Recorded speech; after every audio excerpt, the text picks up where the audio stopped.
portion of the program. And you may call in if you like at 858-251-6111, or you may come in on the internet at godradio1.com. So with that, Dr. Thompson, good evening, and glad to be here with you once again. Good evening to you, sir. I am going to start the show off just a little tad differently. Um, I keep telling everybody that so much is changing, and in our lifetime, we are literally seeing things that we would never have thought.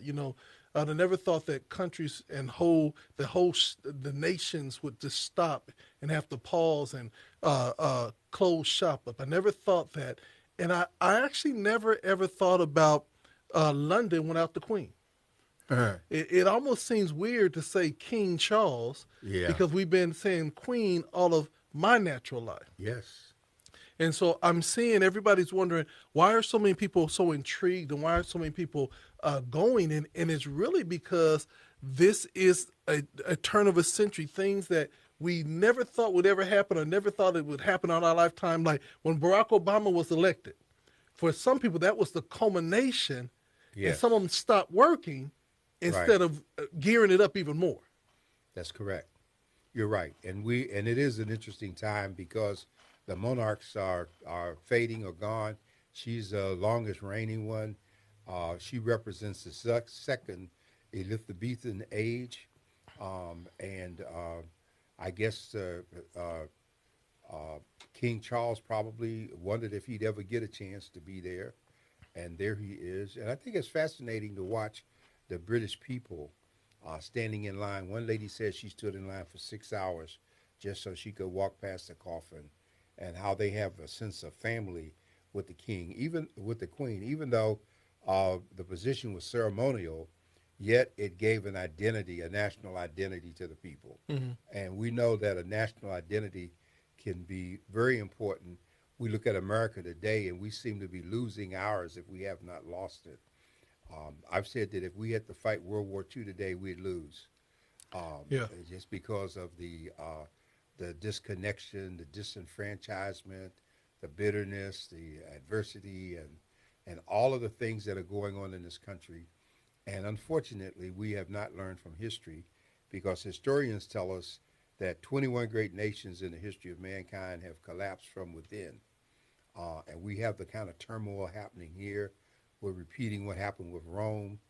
And so it's encouraging to watch the people celebrate and remember the Queen, Mm-hmm. and the identity that they have as subjects, even though that era has basically passed. And one of the things about it is that I'm liking how they say the regalia of it all, and loving to see that that not all tradition has gone away. I'm excited to see that there was enough family respect and pride that the brothers put their differences aside, and they have come together. And it's weird because could you imagine England with Diana as the queen, or the queen consort, is it called? Queen cohort, Cohort versus Miss Camilla. Camilla, yeah, Yeah. versus Camilla being in that position. Well, you remember now the family. If you look at the history, that family has been on the throne in England for 1,100 plus years. So that's kind of hard to walk away from that kind of history. And there's a lesson in it for us because, if you look at African American people in this country, we're the one group of people on the planet that every effort has been made to destroy our connection with our past. Hmm. And yet we know that your connection with your past influences your presence and your future. Hmm. And so there's a lot to be learned from that as we have struggled to piece together who we are and where we come from and identify. Um, and we are falling apart too, unfortunately. I mean, because if we look at what we had in the 60s and the 70s and what Roots did for us in terms of a national identity, we're getting back to me, myself, and I, Hmm. individual collectivism, um, the absence of prayer, and all the things that lead to a society's breakdown and meltdown. So I'm very concerned about what I see. And with that being said, locally we're seeing a lot of African American people and especially men getting high ranking positions. Um, but do we think even with those high ranking positions, they will be strong enough to make a change? Well, no, because I think the era is past that to put a person of color in a position means everybody gets excited. We've reached the point basically that those people are in positions for themselves.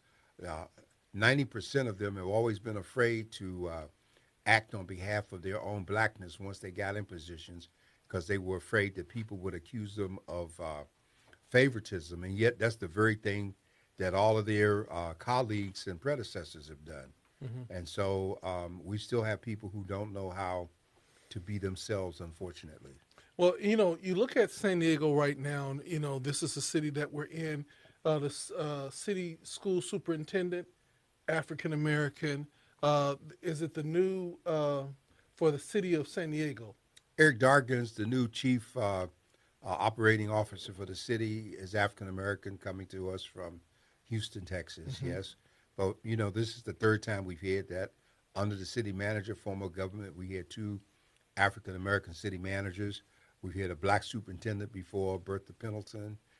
Back in that day, we Yeah, we've also had a had, couple of black superintendents. Yeah. yes, we have had a couple of black ones, Mm-hmm. and she was the first female black one Yeah. who had already spent about 40 years in the school district. And then we had Cliff Graves here as the chief administrative officer for the county, which was the first African American to hold that position.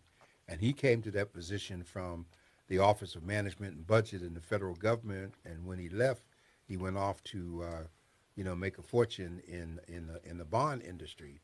And that was also a time when we had Leon Williams on the board of supervisors. And so we had the sister that was over the convention center, Carol Wallace. Carol Wallace, and then we had another sister who came up from Dallas, Texas, and became president of the airport authority. Mm-hmm. And so, and not to mention more recently on our exit, Constance Carroll as chancellor over the community college district. So we've had a lot of African Americans take different positions in San Diego. Some have been helpful and made impressions for the benefit of the rest of us, and some have just looked out for themselves and their friends and waited on their checks and left fat and happy. So as we move forward in this season, younger generation, new people coming in, not all from San Diego, how do we then start holding not only just African American officials, but continue to push the agenda, including those that are in important positions? Well, that's a very important question, Dr. Thompson, because I'm observing that a lot of the young people, the generation that should be preparing to take our place, um, their egos and their sense of self-importance seems to overwhelm their concern or acknowledging where they came from and how they got here. Mm-hmm. And I think that's very unfortunate. So many of them are about their own personal gain and agenda, and they just want to use the system, but they are not prepared to sacrifice and to work and to do the kind of things that we and our predecessors did to get to where we are. How can we say, for instance, we have a lot of young black professionals in positions, and for lack of better words, some of them are a little bit intimidated, a little bit scared because of the fact that they feel like if they get out there and they speak up and they stand up, that they'll find themselves by themselves. How do we protect the people that work for different legislative offices or other power brokers in our community, that when they do stand up, that if they get flashed back on, the flashback from the community leaders will be more prevalent, and will have that person the next time they ever think about flashing to have flashbacks. Well, I know they wouldn't do it, but for all those young people, I would give them two books for their reading list and suggest that they go lock in a closet somewhere and read them. The first one is The Prince by Machiavelli, which helps you understand that as long as you stay connected to the people, you don't have to worry about being expelled from the positions of power.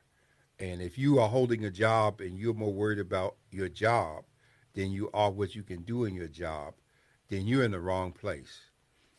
Because the day will come when they will come for you, and you will not have any connections or anyone to fall back on. The second book you ought to read is called the Art of War, and the Art of War will help teach you a whole great deal about your interactions with people. Because if you are black or ethnically identifiable, as I use the term, because I don't believe in the term minority, then you're going to be engaged in a battle no matter Mm-hmm. where you work. It's either somebody that doesn't want you there, or somebody wants your job, um, or somebody is jealous because you have a job, Mm-hmm. and you've got to know how to deal with all of that while you're still doing the job, and that of course leads to stress and all kinds of health issues that now the system wonder why we have such a hard time surviving. So let me ask you this question, and I think that this is very important, and everybody can chime in. If you don't want to call in, please type your questions or your comments, and we will share them as we go forth. Um, Dr. Warren, um, time frame. How much time do we give officials or people in key positions to show and develop their hand? We don't. First of all, the Bible says, "To him who much is given, much is required." And if you don't know how to do the job, then you shouldn't be in it. Or if you get in a job and you don't know how to do it, you have to have enough integrity and earnestness of purpose that you want to learn it from the standpoint of being of service and help and doing the best that you can while you're there. Mm-hmm. And this group is afraid. They're looking for positions and not jobs. Mm-hmm. And this whole misuse of the term equity is adding to the problem, because equity is not created by putting somebody dark skinned in a position. Everybody that looks like us is not of or for us. Mm-hmm. At the same time, we can't be racist in terms of not looking out for other people, because that's the fair thing that we should do. Um, hmm. Okay. So there's a comment here that said they don't live by the Bible. They just sit it on their laptops during election season. Okay. Yeah, this is true. I was just looking at that comment from the viewer, and I guess the election is a good segue into an up close example of what we're talking about. We're trying very hard to get people registered, to remind them they need to vote in about 7 weeks Mm-hmm. in terms of what's coming up, because it's going to impact all our lives. Mm-hmm. And the more we talk about it, I don't see us reaching for a voter registration card. Mm-hmm. I don't see us even acknowledging or talking about the election. And yet we're going to be impacted the next 2 to 4 years by what takes place. Well, Dr. Warren, one of the things I was looking at CNN today, and they were talking about the elections, the primary elections that are taking place, and they talked about the millions of dollars that have been funneled into Georgia to try to overturn and get Herschel Walker as the Republican, I think, senator. Yeah, running Yeah, against Warwick. yeah. And my question comes in at the point: Does have I want to say it this way? Are we so intoxicated that we don't realize that this election will shape the next 6 years? I think some people are. We have to remember that the blacks in Georgia have really set an example for us. And Stacey Abrams is running again for governor, and it seems like she's got a kind of a tie race there going. And they have the challenge of getting everybody out. Mm-hmm. We have to wake up black folks to understand. You look at Herschel Walker, he shouldn't be elected just because you know his name or he played football. I mean, the white Republicans are going to vote for him because he's going to be the kind of house Negro that they need, and they need that one Senate seat to break the Senate hole. And they're embarrassed that they got a Jew and an African American in, and they got the old guard out. And so we gotta make decisions. Right here in San Diego, we have a member of Congress that I don't think should be there. Uh, she got elected because it was an open term. I'm speaking of none other than Sarah Jacobs, and it's unfortunate.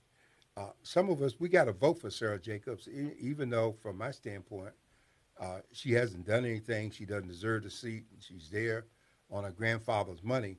But the reason to vote for her is that we cannot afford to lose a Democratic seat in the House.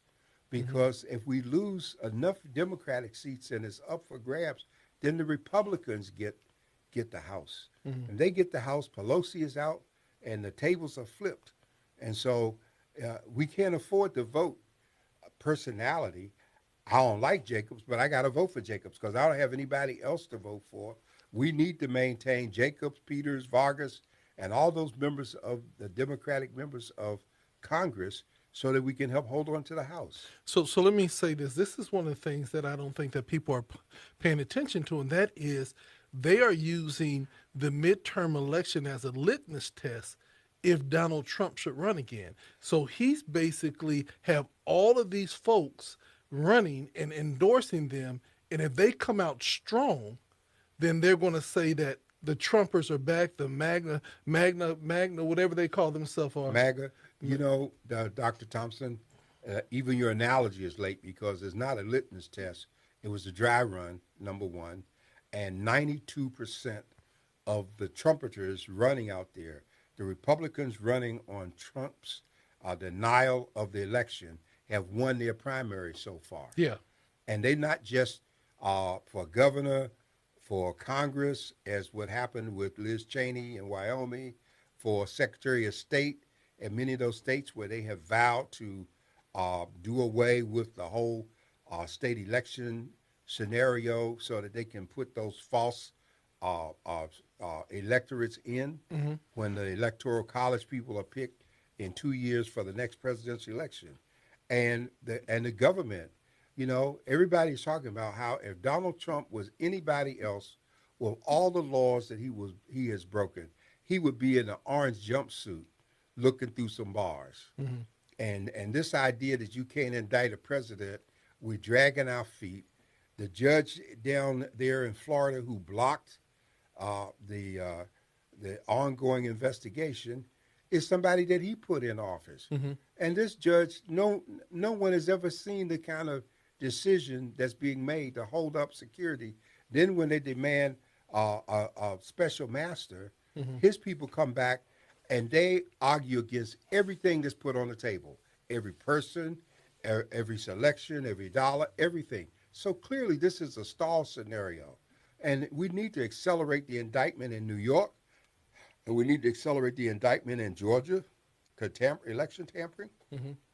And we need to go ahead and charge him with violation of the Espionage Act because historically, anybody who got caught with documents that were classified or top secret, they were tried and convicted and served time. So why are we still waiting around with this just because this fool was a former president? Democracy is going down the toilet while we sit here and look at it, and it's tragic. And we, as African Americans, we got two battles to fight. We got to join the fight to maintain democracy, which we have always been in. We went to war. We've died in every war we've done for this country in spite of it kicking us, calling us niggas, shutting the door in our face. We still went and died proudly as Americans. And now we got to fight that plus the racism that's trying to resurface through the whole Trump, what do you call it, rebirth of Jim Crow. Yeah. And I think one of the things about it is that we still have to have a reawakening, and I hate to say it, but it seems like we're really going to have to bombard social media because it doesn't seem like the younger generation are seeing anything else, and they're missing out. I see more TikToks and more things that has more effort than just getting people out to vote, because vote the way you want to vote, but least vote, and we're not seeing that anymore. Well, a lot of the education system is collapsing, Dr. Thompson, because we have people today who are no longer learning how to write, curse in Hmm. school, okay? And we've encountered people young people who say they've never read a newspaper or picked one up, Hmm. and they think that's okay. Um, I'm blaming parents for a lot of this because parents have lived through this stuff Hmm. and know better, and many still have not passed on any sense of responsibility to their children for Hmm. what they did so they can enjoy what they have. Hmm. And I think that this is tragic. We've turned our back on God. You know, we don't have prayer. We don't believe in prayer. And now we got this ridiculous thing going where if you mention your name, you gotta use what's the appropriate pronoun. If you're a female, the appropriate pronoun is female. If you're a male, you're a male. All this stuff. His, him, her, his. You know, it's just ridiculous. And this is what happens when a country gets too much freedom. And I think in many respects, people here have too much freedom and no responsibility. And absolute freedom destroys. Okay, we need to reinstitute the draft. We need to require people to step up to the plate, Hmm. and we're not doing it. Well, I'm gonna take a different perspective on that. The pronouns, and the reason why I'm gonna take a different perspective on it is simply this: is that I've seen a very because in San Diego they say we make about 5 to 6% of the people here. I've seen a smaller population in this city have a greater impact and literally have changed so many different things.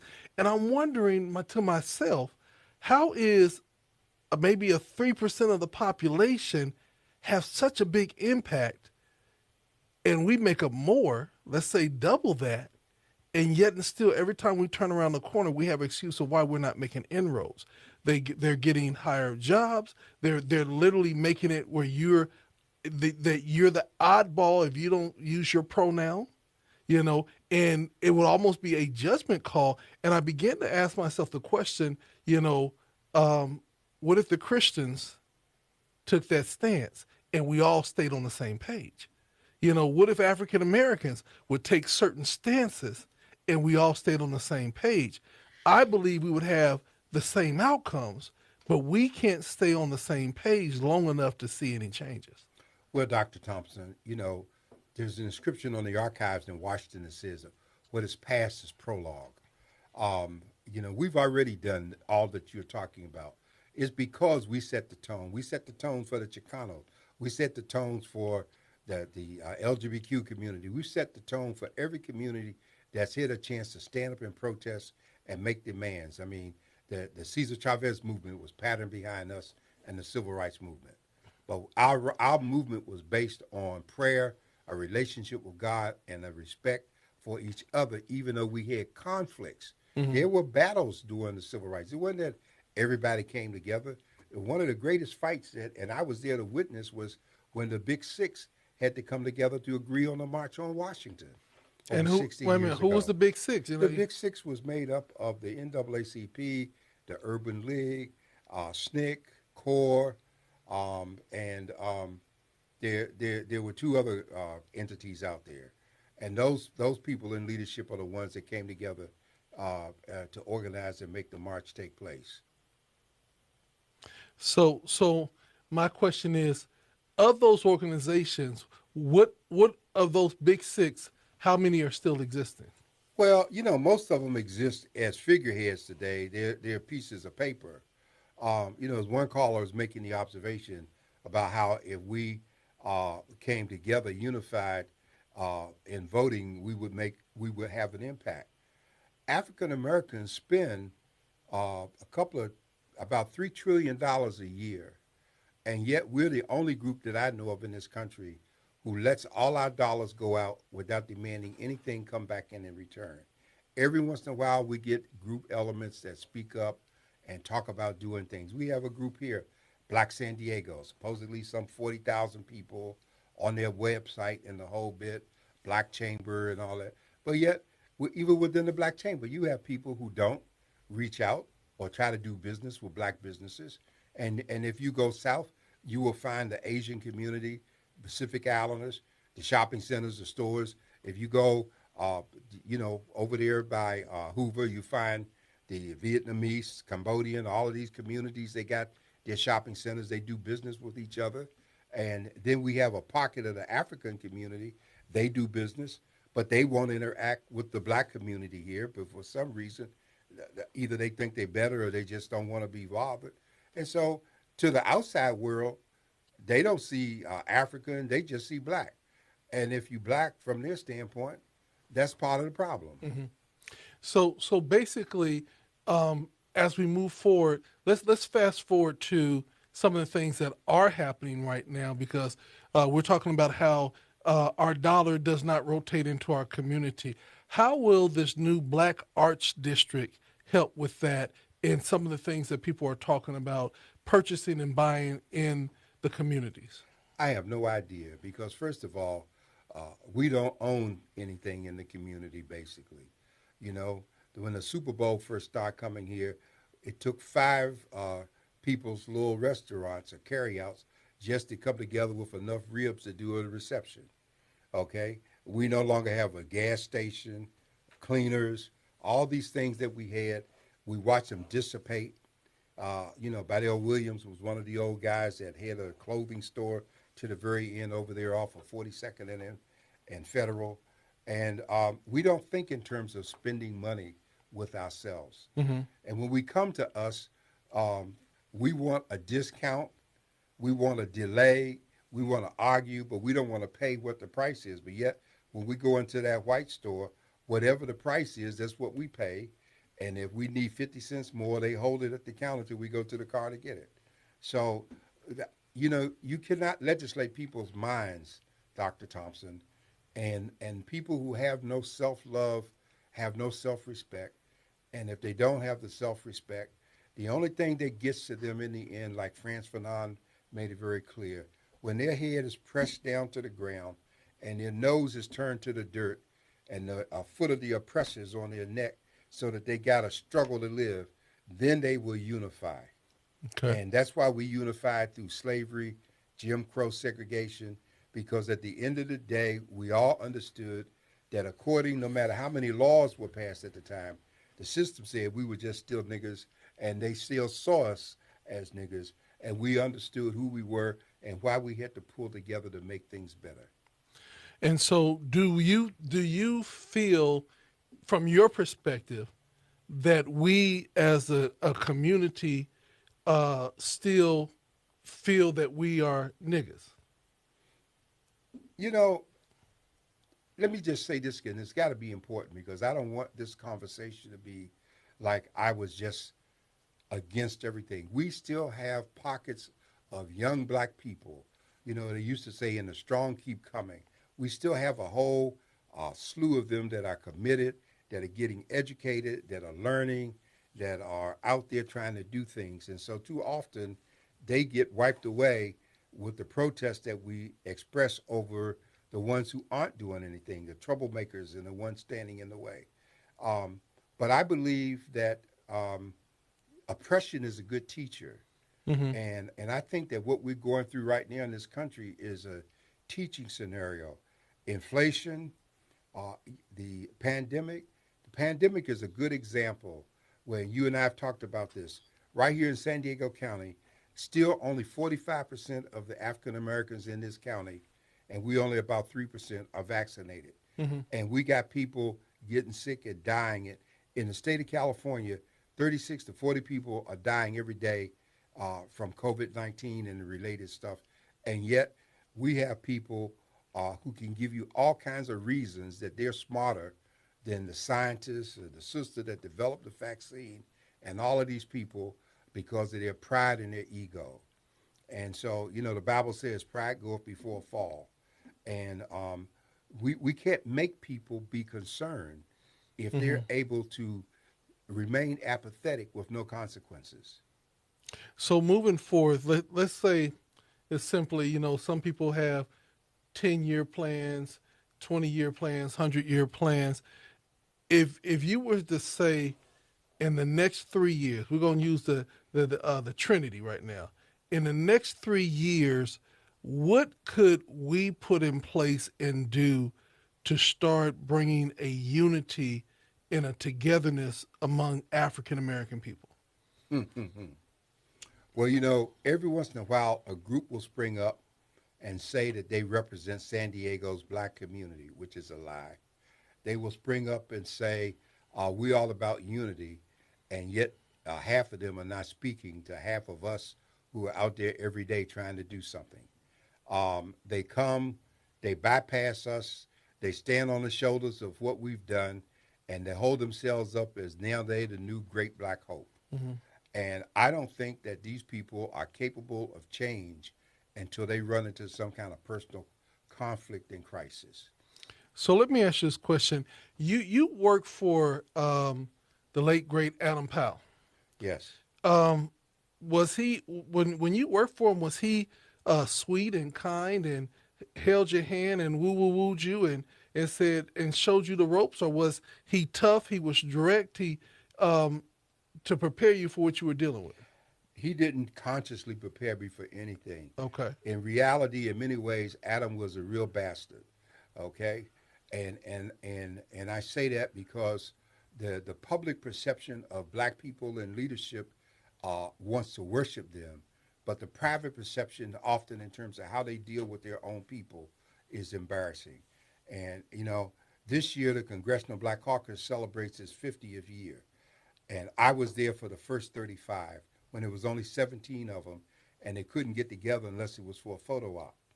And so, but when people get in trouble, that's when they turn to the masses. Powell was brilliant, and many times you learn from people by what they don't do as much as you learn by what they do. He was a person who, if you stop and look at it, in 6 years of chairing education and labor, he passed 60 major pieces of legislation, a feat that has never been equaled or surpassed by any chairman in the history of the U.S. Congress.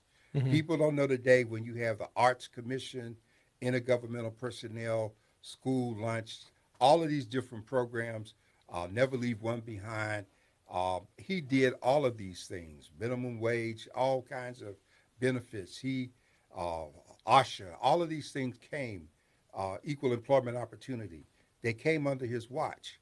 And so you learn in terms of watching a person who was strong, independent, had power, knew how to use it, but he didn't necessarily turn around and extend a helping hand to the people who were closest to him. Mm.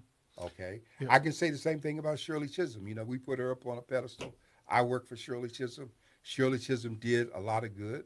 But all of them, like all human beings, there are things that they could have done that would made a big difference that they didn't do. And so we don't dwell on that because all of us have things that we could have done, but that we haven't done mm-hmm. or aren't doing. And the reason why I said that and asked that question is what I'm seeing in today's up and coming leaders is that their skin is very thin, and they get bruised and hurt and wounded so easily that even though you're trying to guide and help and teach, they get into their feelings and they go and they kind of take their toys and go home. How do we toughen up our up and coming leaders? Well, see, that's the problem. We don't toughen them up. We replace them. We replace them with people who have demonstrated in the trenches that they have a commitment and a concern for all of us in terms of what's taking place. Leaders are going to always be hurt by the people that they lead. And history has shown that the people wait a minute, you can't just drop that nugget and not say it again, because that was a very, very powerful statement. Leaders are always going to be hurt by the people that they lead. Okay. That Judas hurt Jesus. Okay. Gandhi was killed by the people that he led in the times of India. Mm-hmm. If you just go across the board, Malcolm was killed by people that have been part of those that he led. Mm-hmm. And so we're going to have that. The key is that when we look at great leaders, their commitment and their vision for what they were called to do is greater than their concern about their own survival and the personal toll that it takes upon them. Hmm. And see, that's the key because the people today, I've been in a position as an elected official where I had to cast a difficult vote, and there was nobody for me to go talk to but God in terms of which way do I go. Hmm. And there are people on both sides of the room going to get mad and raise hell. In the end, you do what's right, you take the consequences. And that's what I admire about Liz Cheney in Wyoming. And I've never been in love with Republicans, but good things can come out of all people. But she made a commitment to what was right, and she knew it would cost her, but Hmm. she was willing to pay the price which she's paying in terms of that seat. And she's not going to be homeless. I mean, her family's going to be all right. You can't mention Wyoming without mentioning Cheney. But the bottom line is, the young people today, um, they don't they they don't have the respect, they don't have the God commitment, they don't reflect a concern that goes beyond checking the wind too often Hmm. for which way they should go. Okay. And so, and moving forward, we began to look at, leadership. We began to look at, and I have to say, a lot of times we focus on the young folks, but we have a lot of seasoned folks that are in position that are not really fighting the good fight. They're fighting a good pension. Oh So, yeah, we do, and that's very interesting statement, Dr. Thompson, because we have to look at why was seasoned folks. I remember, some 50 years ago when I was running for office, and I was going door to door, and I knocked on this door one day asking for support, and this man came to the door. He signed my petition. He gave me a contribution, and he said, "Son," he says, "I've been where you are, and I'm not going to go back there. But I applaud the fact that you're making the effort, and I wish you well." A lot of the people who already went down that road, they got burnt out, they got burnt, they lost, they paid tremendous personal prices and sacrifice for what they did. And so those are some of the people we see today. They are tired. I don't think we just throw them out. I think that if we stop and talk to them, we can learn some things from them. okay. We could learn. There are people older than me that I try to talk to with respect from the standpoint that I can learn Hmm. what they're doing, and I think that this just makes a big difference. My grandfather once told me, and I never forgot this, because he was always dropping these little nuggets on me, and he said to me one day out of the clear blue, he said, let me tell you something about old people. And I said, "What's that, Big Daddy?" That's what I call him. He says, "I want you to remember that old people don't get old being stupid." Hmm. Okay, laughing. And if you think about it, it's all kinds of little things that old. I thought about old people. You won't be able to sit in the room and put a fan on an old person. They'll Yeah. tell you, "I don't want that fan on me," because they realize too much of that air is not going to be good for them. Yeah. They're going to wrap up and they're going to do certain things, and we can learn. We can learn. We don't have to throw it out. We used to see when we see Ebenezer Scrooge at Christmas time, the last Christmas Carol, and we see this guy in his nightgown with this cap on his head, Hmm. and we grew up laughing at it. And why is he wearing that cap? And you look at this commercial with the aisle for the glasses, and he's got a cap. Hmm. Well, if you stop and think about it, if people go to bed, used to go to bed with sleeping caps. Their rooms weren't as not as warm as ours, but heat escapes through your head, so the cap keeps the body temperature and keeps. It's just little things we can learn from people. Hmm. And we got to stop being in the. So many young people, if you they won't take time with how they speak, and I blame those of us who are older who let them speak to us with disrespect. I'm not gonna let you disrespect me in talking to me. Hmm. And it ain't gonna happen because I paid the price to be here. You just got here, so I think that we need to. We're responsible for how we get treated. Yeah. Those who can still stand up and do something need to look out for those who can't. Well, one of the things I do love about, in your correction, I believe you give everybody one good shot. Oh yeah, You give everybody one good shot, and you'll politely say, "Now, son, you can't call me by my first name," no, you know, and you give them that one shot. And if they don't get it, the next time it's a little bit more directed and focused. Oh, it's got to be, because, and it's not ego. And I've been at the White House, and my wife almost squeezed the blood out of my hand because, somebody will speak to me and look at my name tape, won't call me John. And my position, we're not friends. Yeah. You know, if I look at your take, I'm gonna call you Dr. Thompson Hmm. because I'm from the South. That's the way I was raised. That you respect people.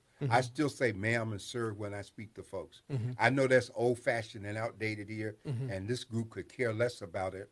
Uh, but you know what? An old lady once told me that manners will take you a long ways, Hmm.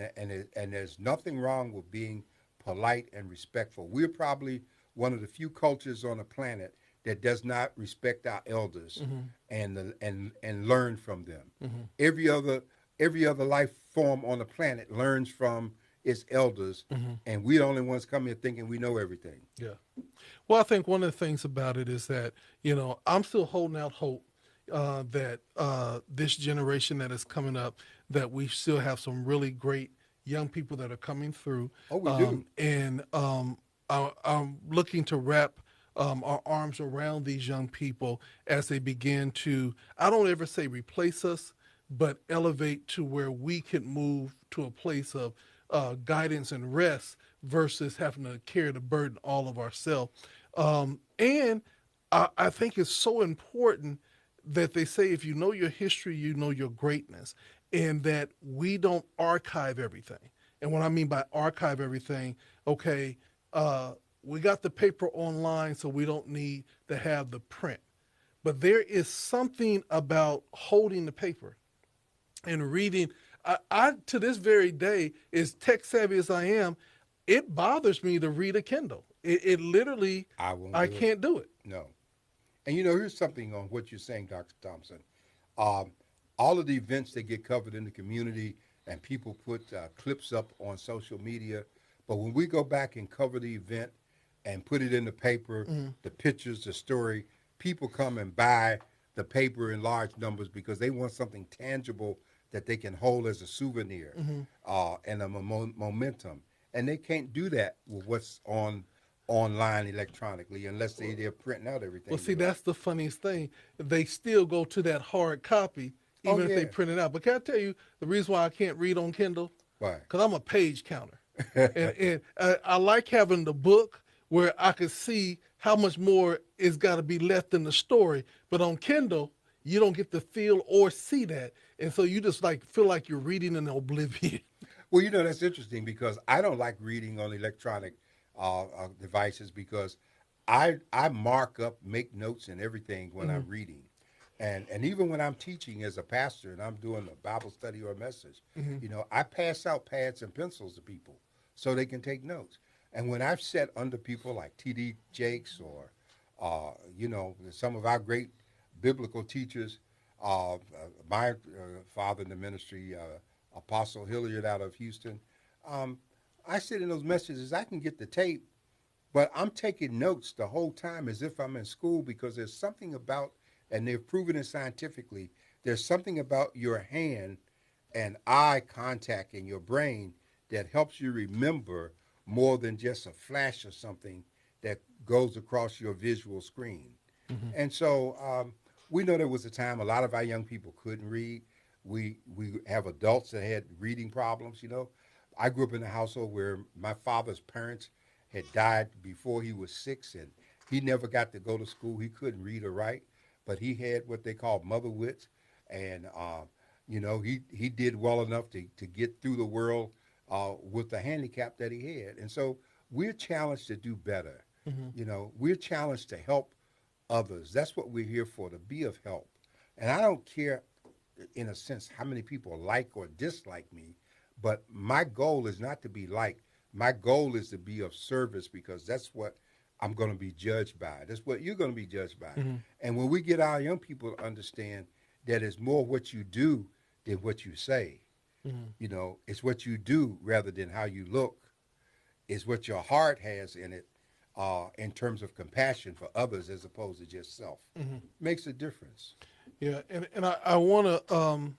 I'm looking. It will take anyone with mother wit over. I'll take It anyone will with mother mother with wit over over MBA. MBA. Okay. people who have visual problems are grateful to Kindle because they can enlarge the print and finally read. True, and I thank God for Bible Gateway Yeah. because in a crunch you can blow that thing up so big that you can read it from across the room. Yes, yes. But we need to let people know that mother wits, because a lot of people don't know what that term is. And mother wits is another name for common sense and the wisdom that a lot of people acquired just by waiting and listening before they spoke. Hmm. And they observed where they were and the things around them. It was so important in the South, where you could be hung, shot, or executed just because of how you looked at a white person, or because you raised your head, or because you gave an answer that was considered uppity, quote unquote. And so it's another word for wisdom, that you learned to be kind of wise in what you say. There's a little a parable I like to give about a sheik who had a son, that he sent him out into the world. He sent him to school to get educated because he wanted him to be able to take his place. And on his way there, he stopped in this village, and there was an old wise man that was teaching. And he listened to the wise man for a few minutes, and then he decided, like a lot of young folks, oh, you don't know what he's talking about. So he gets up and challenges the wise man, saying, you know what, you need to shut up. You're all wrong on everything. And when he did that, the people listening to the wise man, they jumped on him and beat him up and sent him away raggedy. Hmm. So after he got his education, he was coming back, and he stopped in the same village, and the same man was teaching as he was before. This time he approached the wise man, and he said this to him. He says, "Oh, great wise one, we're so fortunate to have you with us. Uh, may I please have a hair from your beard to remember your greatness?" And it sparked the idea to the listeners, and everybody wanted a hair from his beard. And so Wow. they attacked him to get one. The Wow. idea, old folks used to say, when you hear that, they would say, there's more than one way to skin a cat. Okay. Okay? And so, whatever the problem is, there's a solution if we stop and think about it. But the solutions often weigh the extent to which they either hurt or harm other people. We didn't structure solutions just around what was best for us. Hmm. And so that's what we have to return to, the collective. When Jesse Owens embarrassed Hitler by winning that race after he had talked about how black people were inferior, everybody black celebrated Jesse Owens. But few of us celebrate or remember what happened after he came back home. Because when the Olympic was over and the greatness was gone, he used to have to do things like uh, pull a plow or race against a horse, Hmm. and do all kinds of degrading things, because there was no way for an ex-black Olympian to earn a living like today. Exactly. And so we need to think about that. About if we helping other people, we making provision. What's our motto, brother Thompson? Uh, Yeah, our prayer for Black Men and Women United is what? To seek to serve rather than to be served. yes. Yes. I thought you was going to ask about the voice and viewpoint. People without a voice can't be heard. Well, those But who read will get that, and yeah, those who get in trouble find it too eventually. I want to end off with this, and this is kind of like a food for thought and some warning, and that is the death of rapper PNB Rock. He was fatally shot at Roscoe's Chicken and Waffles in L.A. when they went to attempt to rob him. And one of the things that I think more than anything else is to learn is that you have to be careful how you post where you're at, because it was the posting that he was there that led the people to try to get to him. And social media, everybody's always trying to be social media said, this is what I'm doing. But many times, even all the celebrities are now knowing when you post, you're literally telling people where you're not. Yeah. And so they've been going and breaking in folks' houses and Yep. everything else because you done told them I'm at this big gala, I'm over here, I'm over Yeah. there. I tell folks all the time, when you post when you're already back home. You know what I'm saying? So If you have if to if post at if, all. if they're gonna come a knocking, you're gonna be able to answer the door versus they be like, oh, they ain't gonna be they over there in the Bahamas having a good time. And it's really sad because and this is one of those things for me. when they said he was shot at Roscoe's Chicken and Waffles, the first thing I said, I know it wasn't on Pico. I know it wasn't in Beverly Hills. Yeah, It it was had to be on on. Manchester. Yep. And lo and behold, it was on Manchester. And I tell people all the time, Roscoe's Chicken and Waffles is not a bad place, No, you know, but people will do bad things in uh, good in places. good places. And so I just want to encourage you guys, don't be so quick to post everything that you're doing, because sometimes people are tracking you and following you and will try to make impacts in your life when you least expect it. And you wonder why you have stalkers or people that are following you and telling you all about your life. Well, I agree with you, Dr. Thompson, and I think that we have a number of things that keep happening here in San Diego. We got issues with how people are being treated in jail, custody deaths. We still got issues with the police. It's called living while black in terms of them stopping people. We have a chance still to register, to get ready to vote, to make a statement by our numbers in terms of turning out. And we're not just talking about District 4. We live all over San Diego County. We live in all of these different districts. We have a chance to hold hands and reach out to the people here. We have a chance to reach back our family and loved ones in other cities and look at what they're going through, what kind of challenges they have. And I always remind us that there are only three things that corporate America understands. And many times when I say corporate America, it really embraces white America. It understands lost profits, bad publicity, Hmm. and a vote cast against their interests. Yeah. Now, we might not be able to affect the large profits of a multi-million-dollar corporation, but no entity can withstand bad publicity Hmm. on a sustained basis. Yeah. And we have gotten to the point that when we get upset, people treat us like the soda that you put your thumb in the bottle, you shake it, and they know when they move the thumb, the fizzle is going to go. They think that we're going to go. But we need to look back. Let's remember the Montgomery boycott Hmm. and how those people walked and lost their jobs and everything because they pulled together. It don't have to be a lot of us. There are enough of us in San Diego County to make a difference. Right now, you got less than 100 black people here doing everything in the whole county. If you imagine that people could come together, decide that I'm going to be committed to the extent of having some inconvenience in my life, that I'm going to give up something so that I can help someone. We got all these homeless people here, and we're acting like it doesn't count. We got a battle going, as you know, through Black Men and Women United. We're trying to get data on all of the discriminatory practices against black homeless folks downtown when white people are being treated differently. Hmm. We got discrimination in health care, that black people are being treated differently. And if it's up to, even if it's just a few of us can make a difference if we pull together. Unfortunately, I'm going to say it, I still got too many black people here who consider themselves leaders, who won't pick up the phone, who won't talk to anybody other than their own little group. And to all of you people out there, who think like that, I want to remind you of an old Indian saying: "He who leads where no one follow merely goes for a walk." And there's a whole bunch of y'all walking around out there when you should be getting involved in terms of how can you do something to help somebody. That old Yeah. spiritual, Yeah. my living won't be Be in in vain. vain. Yeah. Okay? And can I end off with a food for thought? Yes. And this is simply this. So many times we celebrate the athlete, but we don't celebrate the scholar. I'm encouraging all the high school athletes to be celebrated, but let's celebrate them also as scholars. And let's also celebrate the scholars at the same level Hmm. that we celebrate the athletes. We've been seeing in the newspaper about top athletes because it's football season, but no one's talking about the top scholars. And soon they have to apply for their colleges. And you have had kids that have poured their self into their work. And I just want to say, I'm encouraging schools and leaders all over. let's start having pep rallies for the scholars.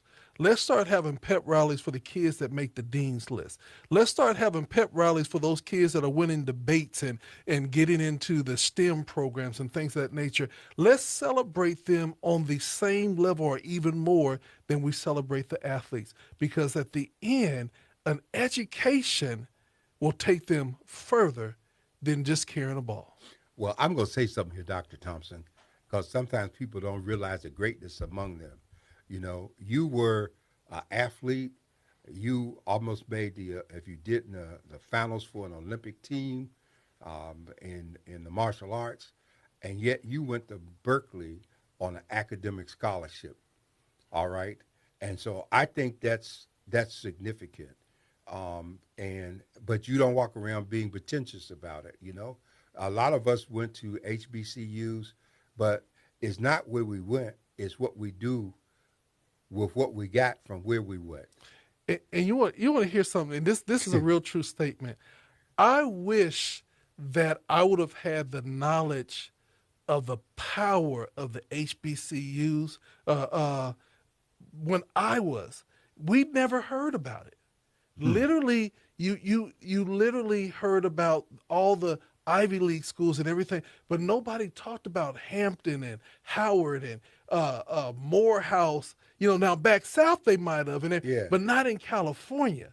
But then they can, and I have to say this: a lot of people might say, "Well, it's not that," but it wasn't until a different world that a lot of us began to finally see black colleges and wanted to start going. Yes. And I think that that's a travesty that we can't continue to let happen. We must celebrate the best and the brightest because they are producing phenomenal leaders, more PhDs than any other university. And we need to celebrate not because it's just a black university, but it is a powerhouse in education. Well, I want to say that, I come from Howard twice. Let's say HU. All right. And I am so proud of the Howardites in San Diego. When I look at them, they're judges, they're scholars, they're committed to doing things in the community, they're helping people, and they span generations, doctors, people who came through the old school and the hard times. And I think it's important. I'm equally as proud, though, that I went to graduate school at USC.